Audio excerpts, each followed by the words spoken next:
Hello YouTube and welcome to What the Math. This is a continuation of our Kerbal Space program Grand Tour, and the first planet we're going to be landing on is of course Eve. This is the large Eve lander right here that looks like a spider web, which is why I decided to refer to the spaceship as the Kraken. So the Kraken, I don't know why the Kraken, it doesn't actually make sense if it's a spider. Anywho, it's a Kraken.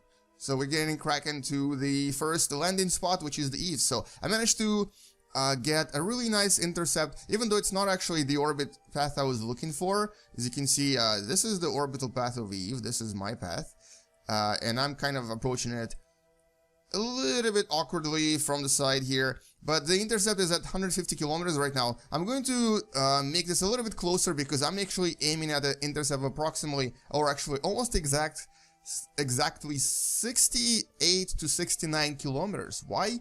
Because this is basically, from experience, I've noticed that at 68 to 69 kilometers, you have just the right speed to get enough air friction going so that you actually get to slow down in the Eve atmosphere and use the so-called air braking to slow down enough to get into Eve's orbit. Usually 68 to 69 is enough. If it's under 65, you usually end up just landing directly on Eve. If it's over 70, or no, if it's over 75, this is where it's usually not enough to even get into orbit. So let's actually see if I can make this a little bit closer to, basically I have to decrease this by almost like 90 kilometers. And we'll do this somewhere around this area right here, a little bit closer to Eve when we're approaching it, because right now we're too far away to make this a perfect intercept. So anywho, this is the spaceship, and at the end of this mission, we're going to lose this part. We're going to lose this part because this is just the engines I used to get out of the Kerbal gravitational pool, and we're going to be left with this propeller thingamajig, and this top part has to return. This is my main lander, where Mr. Jebediah Kerbin, look at him, he's going to be spending 40 years at least on that little chair of his, and he's still happy, he's already been in space for like a year, and he's still happy. So anywho, let's get moving. And here comes Eve, we're getting really close to it now, even though we're actually approaching, okay, that is going to be an interesting orbit here. I need to try to approach it from the side though. I do want to get equatorial orbit and not the polar orbit. Normally, if you're just trying to launch one spaceship to the Eve, basically to land and try to escape from Eve, you would want to aim for polar orbit, which means this. Let me just show it to you. So if you're actually planning to land on Eve, and this is your only trip that you're doing, aim for the polar orbit. That's basically from top to bottom, so that you actually start orbiting, you know, from north to south, because the planet is rotating east to west, and you're going to be orbiting north to south. So that will actually give you a chance to select a really nice landing spot when you're trying to land somewhere, because as you're spinning north to south, the planet is moving left to right, and you can actually time your landing just right so that you can start the descent when you're actually above, you know, a spot that you really like. So it's a little bit easier to choose a landing spot if you're doing polar orbits as opposed to equatorial orbits, which is what I'm aiming for right now. Now, why am I aiming for equatorial orbit? Well, there's two reasons. One is that I'm using the volumetric clouds mod, basically atmospheric mod, which essentially, look at the Eve here. I don't see the ground. I don't even know where I'm going to be landing, which means that I have to save my game and, you know, pray for the best. This is going to be a total fortune if I land on a mountain. I will most likely end up landing somewhere in the ocean because Eve does have a lot of water. So that means I have to restart my game. I have absolutely no clue where I will be landing. And this is actually very realistic because when we sent a mission to Venus, or I guess the Soviets, when the Soviets sent the mission to Venus in the 70s, it was the same thing for them. They had no idea where they're going to be landing because they couldn't see the ground. The atmosphere is so thick on these planets, that both Eve and Venus, that you can't really see anything. So that's more realistic, I think, and so this will be pure chance if I land on the mountain. Currently I still have quite a high periapsis. I have to decrease it a little bit, and we'll do this in a second. But before we do this, So why equatorial orbit? Well, because I want to orbit around Eve in such a manner that I am orbiting, or basically I'm getting an orbit that is this way, or it doesn't matter which way, but equatorial, because that will give me extra speed boost when I'm escaping this planet. When I'm escaping it equatorially or sideways, I will get that extra speed from the actual orbit that will be added to my total speed when I'm trying to transfer to Moho, which is my next destination. So if I'm orbiting equatorially and I escape from here at this time, this speed will be added to my total speed, and I'll be able to transfer to Moho with a lot less delta V. If, however, I'm orbiting with a polar orbit, up-down, this will not affect my side speed at all, so I'll have to actually add that total side speed, that basically orbital speed that otherwise I would have. And in other words, I'm going to be wasting a lot of fuel. So polar orbit is really not good for a situation where you essentially have a Grand Tour. So always aim for equatorial orbit. In this case, it's actually not perfectly equatorial. I may have to correct this a little bit, just so that I do have more.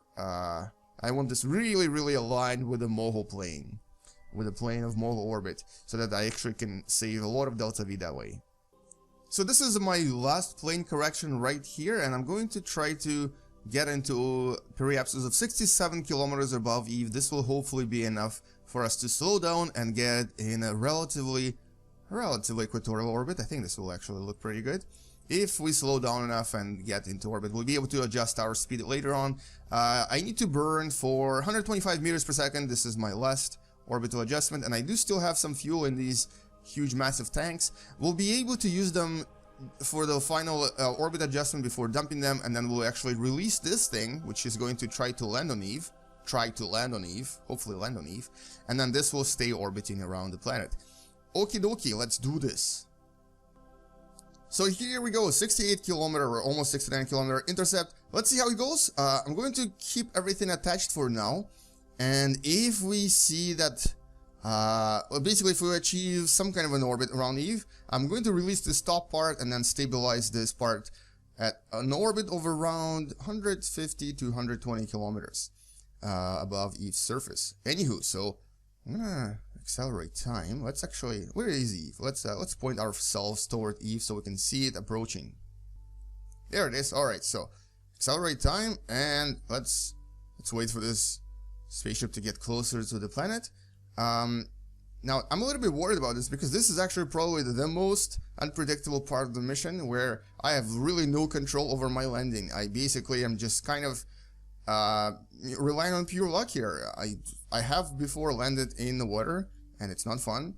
And if we land anywhere near the surface, or basically on the surface but near the water, basically at the the water level, that means that I will probably not be able to escape Eve. I don't think this spaceship here has enough capacity to escape from the surface, because the air pressure there is so high that it is just ridiculously difficult to escape.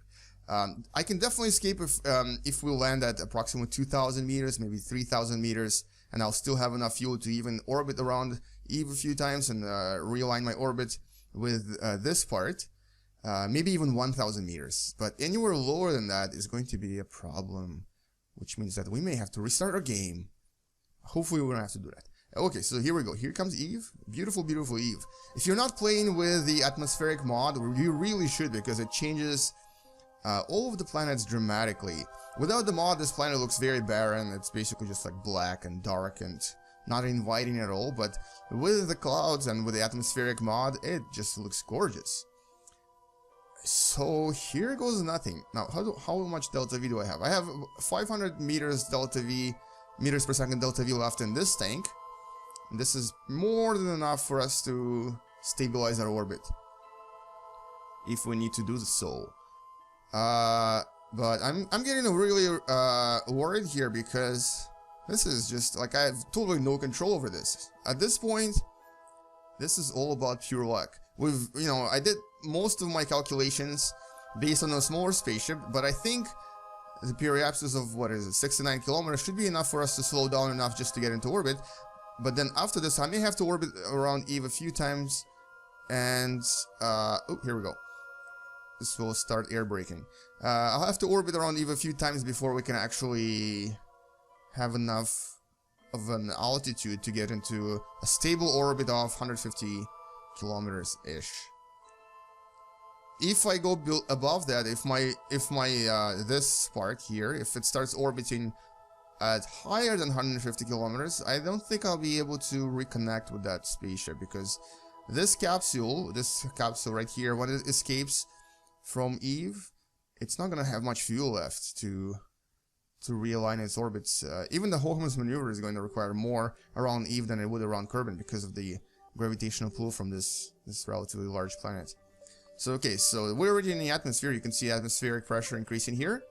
We're already slowing down. I need to probably do this. Yeah, there we go. Orbital speed is 4,600 meters per second. Slowly decreasing, very, very slowly. But should start decreasing a lot more when we go below 70 kilometers. I should have actually maybe even... Oh, this should have been 65 kilometers. Hey, I think I made a mistake, but we'll see. Let's see how it goes. Here comes the burn from all over the atmospheric pressure. And this will start decreasing speed a little bit more. Oh, I'm getting worried here. I may not be able to decrease my speed enough. Let's see if this is going to be enough. And as you can see, the frame rate right now is ridiculously low, mostly because this has like over 500 parts, and even like the best computers, even the best modern computers will have trouble handling so many parts and giving you a consistent frame rate per second.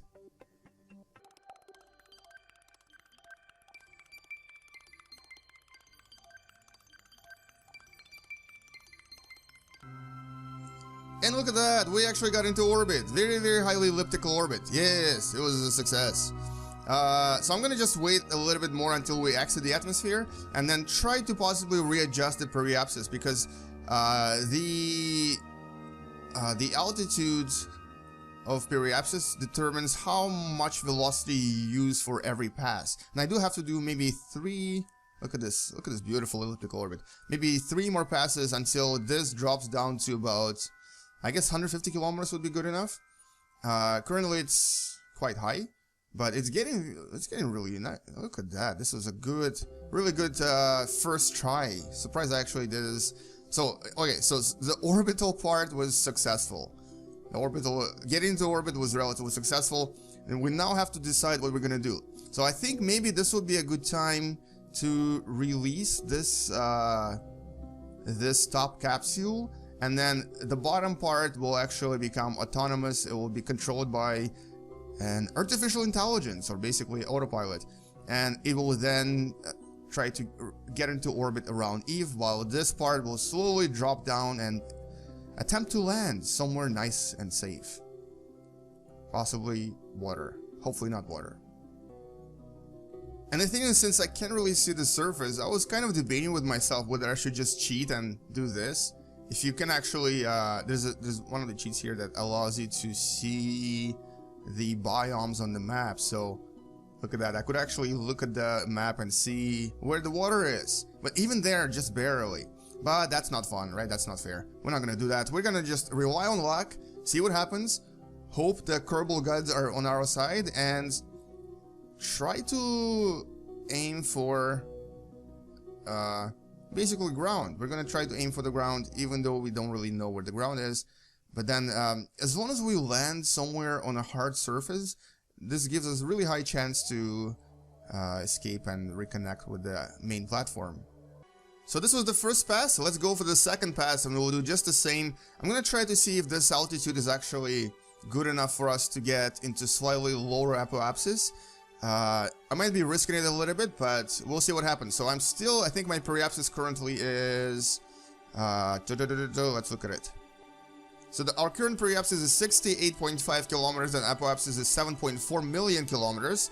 Let's see what happens when we have another pass. Hopefully this will drop to like maybe 200-300, at which point I'll have to increase my periapsis. So right now, our mission is to stabilize our orbit, and start releasing that top platform and then essentially get into an orbit with the bottom part, while the top part will land on Eve.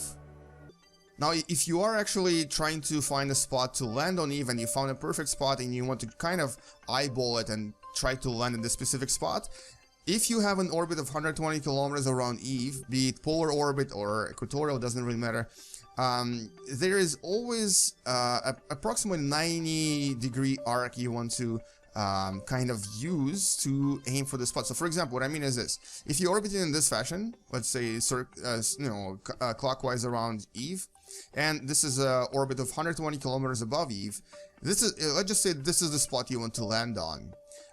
Wait for your spaceship to be right here, 90-degree arc. So this is 90-degree arc. And then decrease your orbital speed until your periapsis at this point is at 0. So start decreasing speed, or basically burning your engines in this direction until it says periapsis here is approximately 0. It will then start decreasing your speed at this point, and you will most likely land somewhere around this region. So this is like a 90-degree arc. This only usually works with orbits between like 120 to maybe 130 kilometers. And this is very approximate. Obviously, this is eyeballing it. There's more accurate ways of doing this, but it works for me usually.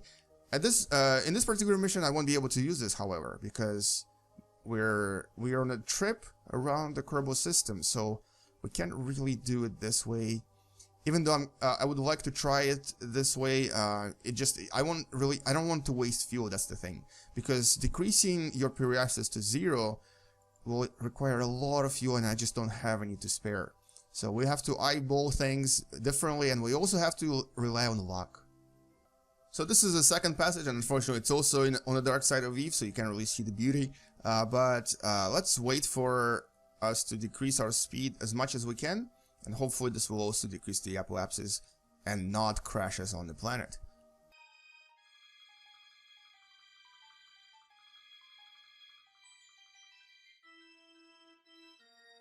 And we just left the atmosphere after the second pass, and I think there we go. Yeah, we decreased the apoapsis by 8 million kilometers from 10 to about 2 million, which means that I have to do another pass, but I think at this point I may actually consider dropping or disconnecting my top lander, because it's very likely that the next pass will actually start landing on Eve, and which means that